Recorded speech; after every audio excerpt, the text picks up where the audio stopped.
Okay, I believe we are now recording. So, first of all, I want to thank you all for getting on this Saturday morning, and you're also dedicated to your businesses, and that's wonderful because we all know we have to grow ourselves in order to be able to help other people reach their goals and dreams. So, my name is Tammy Higginbotham, and I am an Executive National Vice President, direct to Carly Nelson. And I thank you again for being on. We're going to be discussing Chapter 8. It's about helping prospects become customers or distributors. And he says that this is a byproduct, natural byproduct of following up professionally. And I know last week, Beth Velarde talked about following up and about exposing people to this business. And that's what he really dives into in this chapter. He talks about as you walk through these exposures, sharing the opportunity. He said our whole goal is education. And you guys, I want you to know that I'm going to be vulnerable here. On my journey in over 13, almost 14 years on my journey, I've made many mistakes. And I believe that everybody, no matter where you are in this business, you're learning. It's a journey where you're learning. And we're educated along our journey. So if you've made mistakes that he talks about in here, don't beat yourself up because your leaders have done the same thing. So just know that it is a journey and it's a learning journey. So he says that, again, we must educate and we must expose people to what we do. And the different ways of exposure is we share ourselves, we invite people to different things, events, impact, all kinds of stuff, even consultants going to GTC, we're exposing people to stuff all the time. And we need to give more information like literature, videos. But you guys, one thing I am definitely learning on my journey is some people have to have more exposures than others, and that's perfectly fine. I'll hold it. I hit mute all, but for some reason it's not muting all. Okay. So I want to ask you, what do you have in your repertoire to expose people to this business if you're going to need exposure after exposure? What do you have, and are you prepared? So another thing he talks about in this chapter is we want to educate people, not just get people. And this is where on my journey, there's been different, ebbs and flows in my business. And sometimes I'm on top of my game and I am prepared and I'm ready and I can do all these things that he's talking about here. And sometimes on my journey, I probably act like I'm trying to get somebody. And you guys, like I said, don't beat yourself up. I've done it too.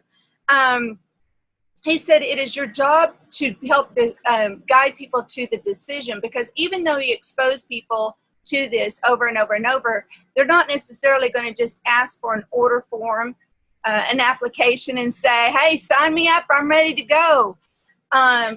We have to guide people to this decision. And, I know I've coached over and over with my team that, sometimes too, we have to kind of pull on that tug of war rope just a little bit and not just expect people just to walk up to you and say, I'm ready to go, let's sign up.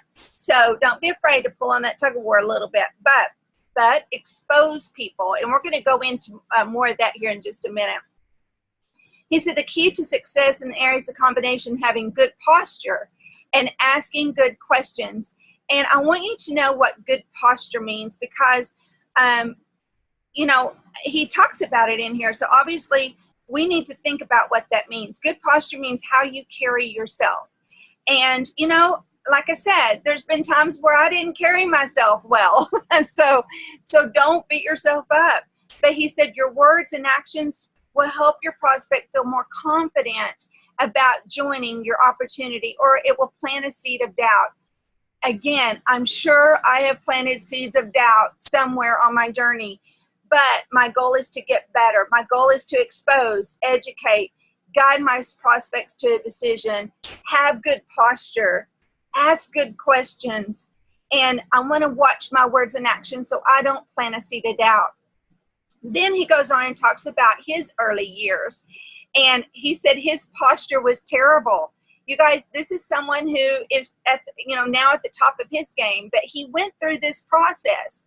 So what I don't want this chapter to do is make you feel like, oh, I've got to wait to be perfect to do this business. No, you go out there and you will get good at this business because you are learning by doing. It's an apprenticeship. So we have to get out there and do it and learn. But we are getting an opportunity to kind of work on being better sooner than later. He said he was trying to get people instead of pursuing the nobler education goal of education and understanding. And he said the prospects could feel his intentions. What I want to encourage all of us to do is put ourselves on the side of what a consultant feels. Pretend like you're that consultant. What would you want to hear? How would you want people to feel about you and your future? You would want them to feel like they care enough to ask questions and find out what it is that you need. He said what it was is that he really, really, really, really wanted it. But he said the prospect could feel his emotional attachment. And we have to be so careful that we don't get so emotionally attached to the outcome. Let me see here. And then what happened, because he got so attached to that outcome, he said that he started assuming that no one was ever going to join his business. How many of you have been there? You guys, like I said, ebbs and flows of your business, you're going to feel that at times. And so you have to stop and think, as Dr. Tom Barrett says, we got to stop and think. And we have to figure out, what shift can I make? Where can I make that change? But he said also what happens is when you think people aren't going to join the business, number one, we're deciding for people. And number two, we're not allowing ourselves to grow and to learn from our experiences. But he said it will start seeping into everything in your life, and you don't want that to happen. And he said mostly what his problem was is he was not properly prepared. And then he said successful people are prepared. And so we all want to be successful and be prepared. And you guys, again, I want you to stay grounded and think about what, that good old consultant feeling you had from day one you started. Maybe you're brand new, but also think about that feeling of what it was when you were being prospected. What were those triggers, those things that made you say yes? And think about that, but at the same time, you've got to listen. And another thing is that I personally feel like sometimes our verbiage, the longer we're in this business, we learn verbiage in Arbonne. There's things that we say that would not make a bit of sense to someone you're out there prospecting. And you guys, they're going to look at you like a deer in headlights. And if you're getting that look, it means that you're saying this Arbonne language. We got to make sure that we stay grounded and that we remember that we, what it was like in the very beginning. He said that he didn't have any applications, startup materials, or whatever else necessary. He said, think about the subconscious impact he had made on his prospects. And he said that everything that he did projected a lack of belief and a lack of professionalism. And he talks about listening. He said he had to learn to listen and ask questions and not just being interesting. And I think sometimes we talk and we talk and we talk and we try to be interesting. Amy Martinez, I see your frame. Can you wave at me and tell me you can still hear me? Because it said my internet connection was weak.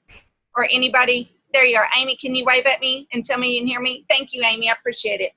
But he said we got to focus on being interested instead of just being interesting. We want to the prospects to feel like we are interested in them and that we genuinely are.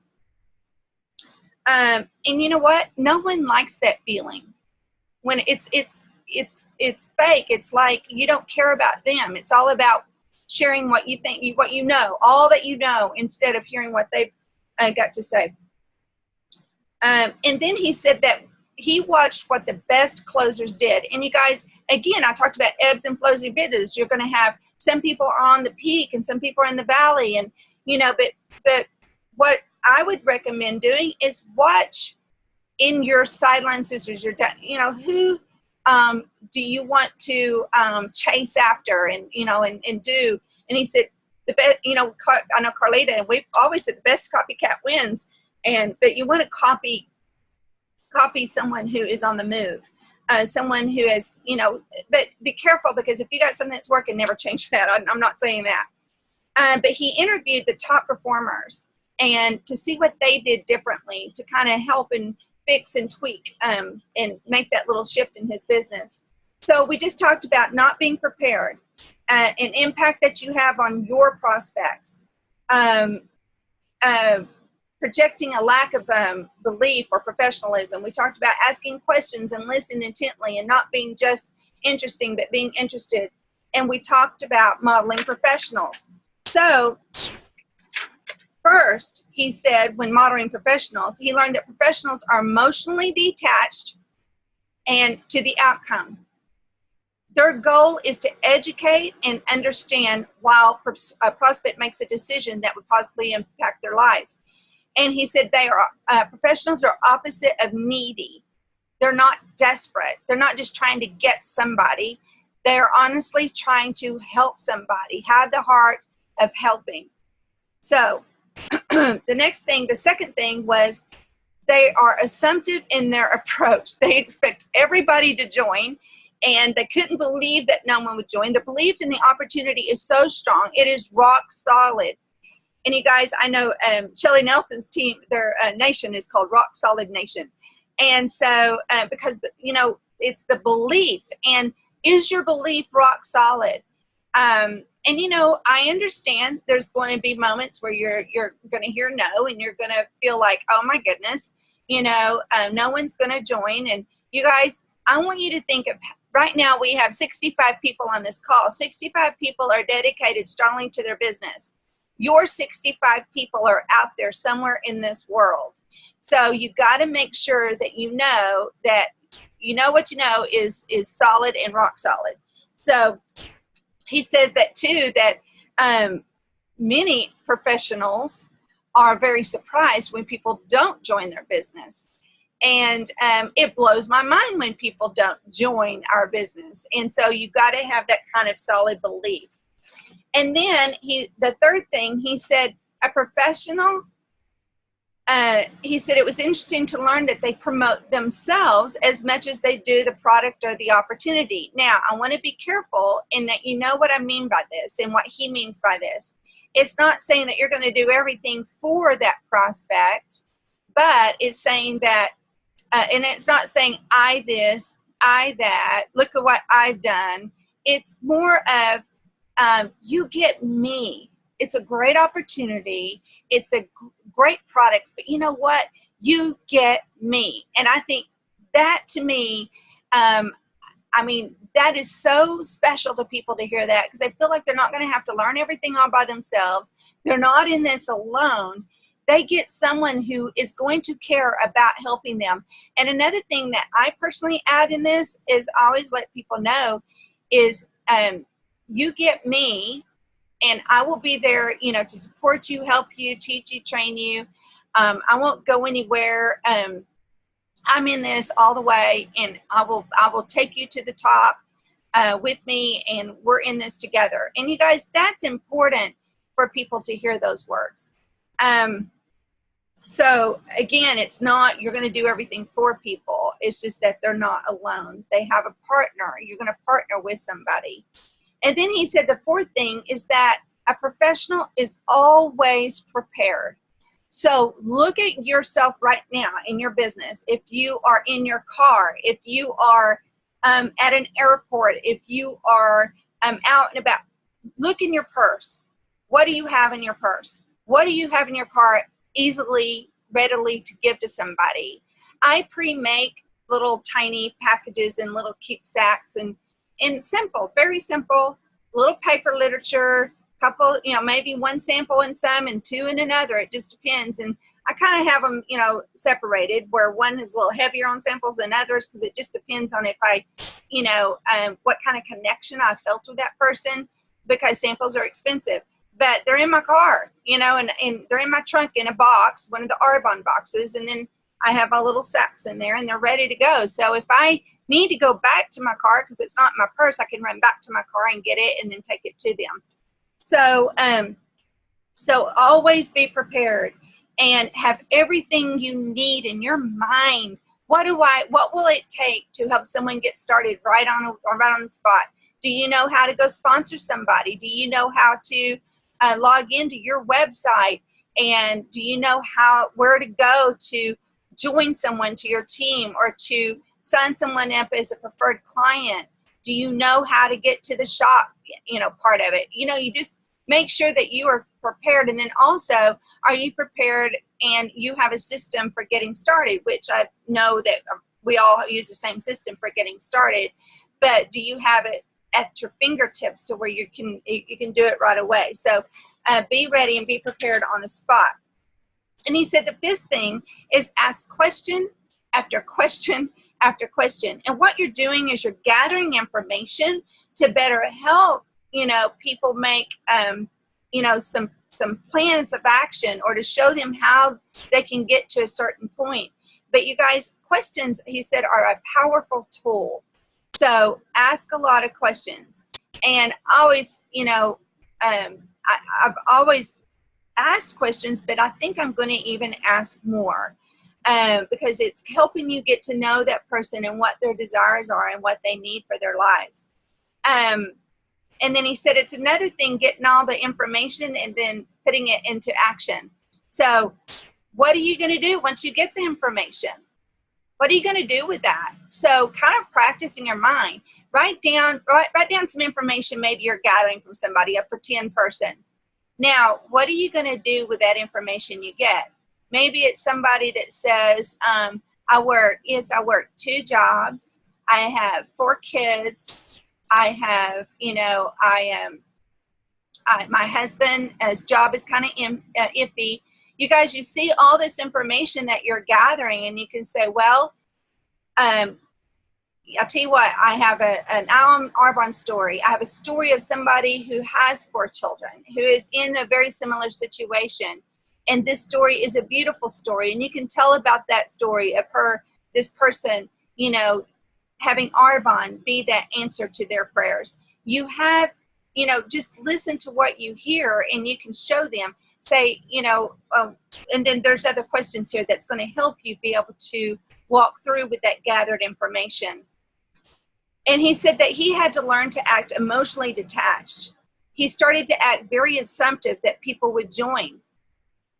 And then he said he started to tell people, you get me. He said that he was always prepared, and he started asking lots of questions, focusing more on interested rather than interesting. And he said he went on, less and less, and believed more and more. And you guys, I think that was very powerful paragraph that he talked about there. So let's talk about the questions that he uses in when kind of, you know, talking to people and sitting down with people. He said that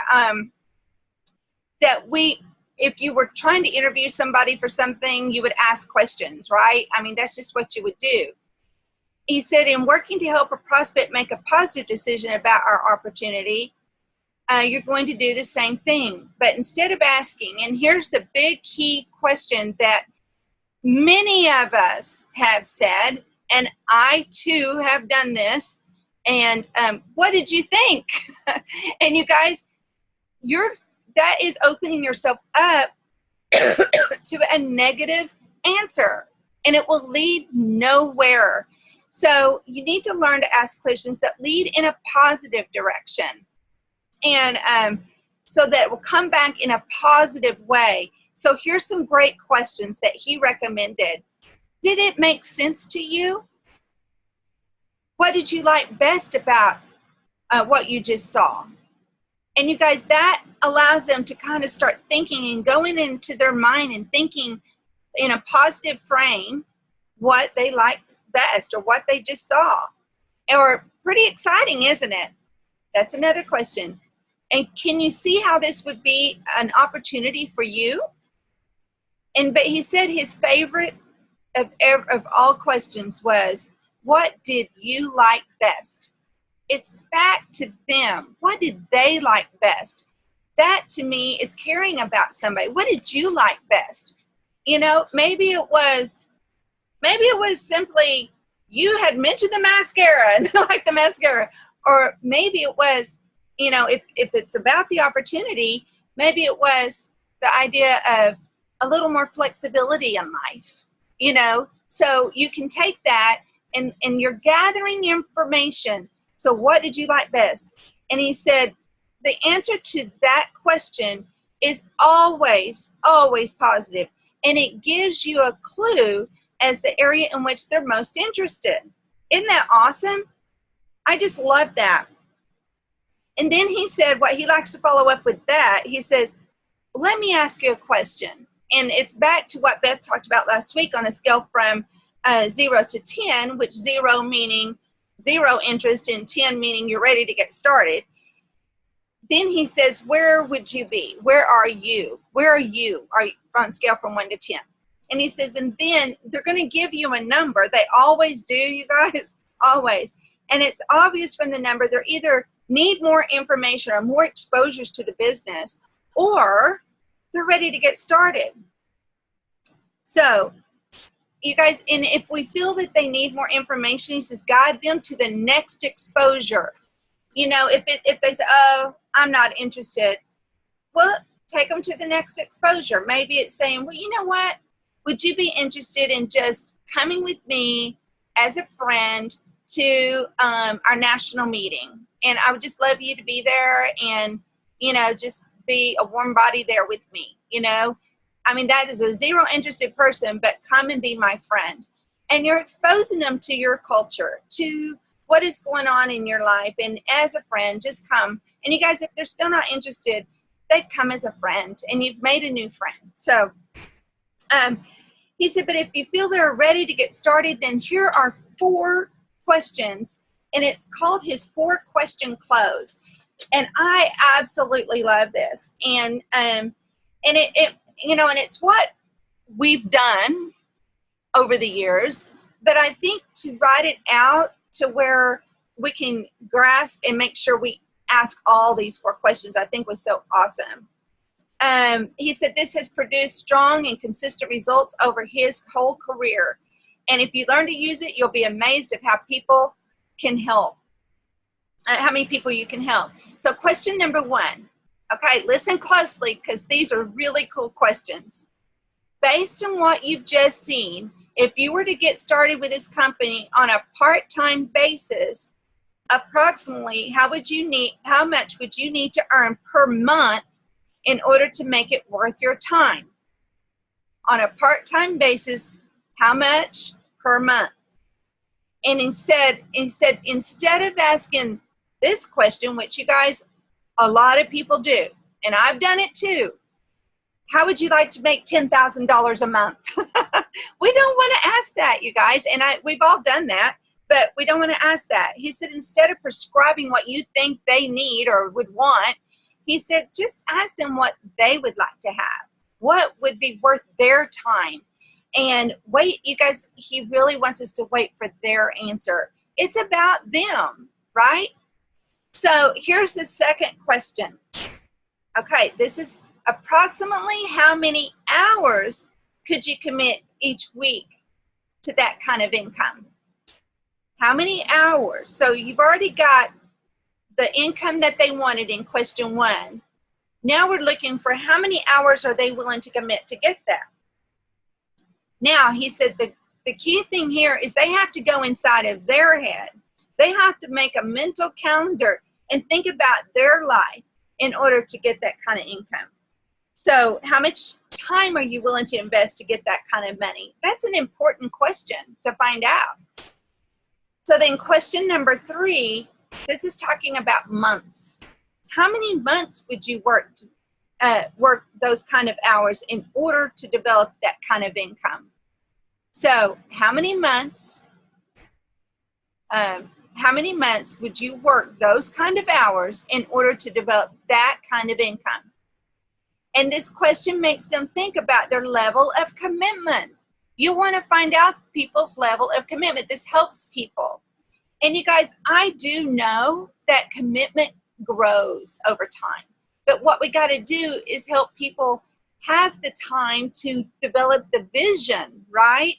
So we want to make sure that we get them a good start and help them, you know, get on their way without having this unrealistic view of what something's going to take. So question number 4, if I could show you how to develop an income of, and then you're filling in the gap there, that's from question number 1. If I could show you how to make an income of, and let's say they said $4,000 a month, per month, working, and that's the question to number 2, which is how many hours, working 10 hours a week over a course of how many months? Let's say 4 months. Would you be ready to get started? And most of the time he said you'll get a positive answer to this question. And he said when people say sure, show me how, then that's when you got to have your tools in your bag and be ready. You show them the compensation plan, sketch out a reasonable game plan. And what I like to do is I like to do down here at the bottom, I like to do a little circle chart. I like to draw the circle chart and show them here, show them, okay, we're going to, you know, tell me who you know. Help them see and visualize. We got to paint the vision. Carlita has a great vision painting tool on her website. Look at that vision painting tool and that will help you. And you guys, you don't want to make it a big elaborate, you know, thing when you're at a one-on-one, but if you had just a napkin just to draw out, but I want you to know it so well up here that you'll be able to share it. And he says that there are occasions that people will give you an unrealistic number. Like, oh, I want $10,000 and, you know, start making that by next month or in 3 months. You guys, we all know people have done it before, but it's unrealistic when they don't want to put a lot of commitment into that. So we have to lead people in a direction where they're going to, you know, their expectations aren't going to be so wildly out there, because that's not fair to them. It is not fair to allow them to think that. So, so he said, if you don't get a positive answer, it's okay to these 4 questions. If it doesn't go in a positive direction, all that means is that your prospect needs to have more exposures. They need more information. You know, we want to help people be good and informed so that they can make a good informed decision, right? And he said this skill that he shared, it will take practice. And, you know, you might get a little, you know, kind of miscombobbled there for a while. But you know what? It's learning. It's a process that you're going through to learn good skills that will help you be able to help people. That's what we're all about, is to help people, help them make a difference in their lives. And you know what? What goes around comes around. I mean, if you help people and help others and care about them and, you know, take that expectation out, then you're going to be much happier and everything's going to be okay. So it is 10:30. I tried hard to get done by 30 minutes. And now I'm going to go ahead and, does anybody have anything they want to say?